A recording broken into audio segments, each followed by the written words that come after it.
پاکستان د زوال خواته روان ده. د منظور احمد پښتین نیول کېدو څخه بعد نړۍ ورته ګواښ وکړ، خو په لومړیو کې اشرف غني عکس العمل وښوده.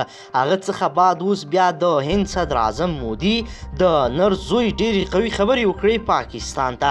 پاکستان حکومت دغه بیچاره پښتنو ته تک که لږ غیرت هم ولري د مودي جواب دی ورکړی. ملګرو راځئ چې مودي تازه څه ویلي دي. قدرمنو لیدونکو السلام علیکم، وخت مو پخیر. پاکستان بل سیاسي رقیب هند وایي که وغواړي له نظامي لارو پاکستان له 7 تر 10 ورځو کې ختمولی شي. لومړي وزیر نریندرا مودي په خپلو تازه څرګندونو کې دا خبرې وکړې دي. هغه ویلي دوی تل خبرې کړې دي، خو تر اوسه یې هیڅ وخت خپل پوځ ته د پاکستان پر وړاندې د اقدام اجازه نه ده ورکړې. نریندرا مودي زیاتوي دوی تر اوسه ان د پولې شاوخوا کې هم امنیتي ځواکونو ته د عملیاتو امر نه دی کړی. مودي وایي که پوځ ته امر وکړي نو خپله دغه ګاونډي هیواد به له 7 تر 10 ورځو پورې ختم کړي.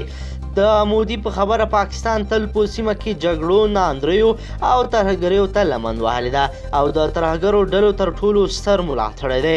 د هند لومړي وزیر زیاته کړې چې پاکستاني حکومت زرګونه انسانان وژلي دي او لا هم خپلو ورانکارو کارونو او ترهګریزو فعالیتونو ته ادامه ورکوي. هند هیواد هم وروسته له هغې د پاکستان حکومت د ختمېدو خبره کوي چې په دې وروستیو کې په پاکستان کې حالت سخت ټینګلی دی. پاکستاني حکومت هم د روانو ناندریو د ختمولو لاره ورکه کړې ده او د دې پر ځای چې ستونزه حل کړي نوره هم ترې زیاتیږي.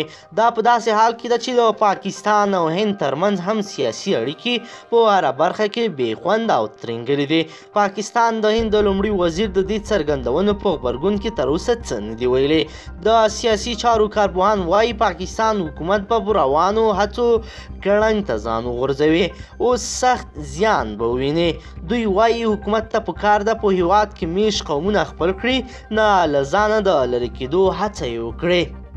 قدرمنو لیدونکو که چیرې غواړئ چې ورته تازه او مهمو پیښو څخه ځان ډېر ژر او په لنډو کې خبر کړئ، زموږ چینل د سره ضرور سبسکرایب کړئ او ویډیو د سره حتما لایک کړئ.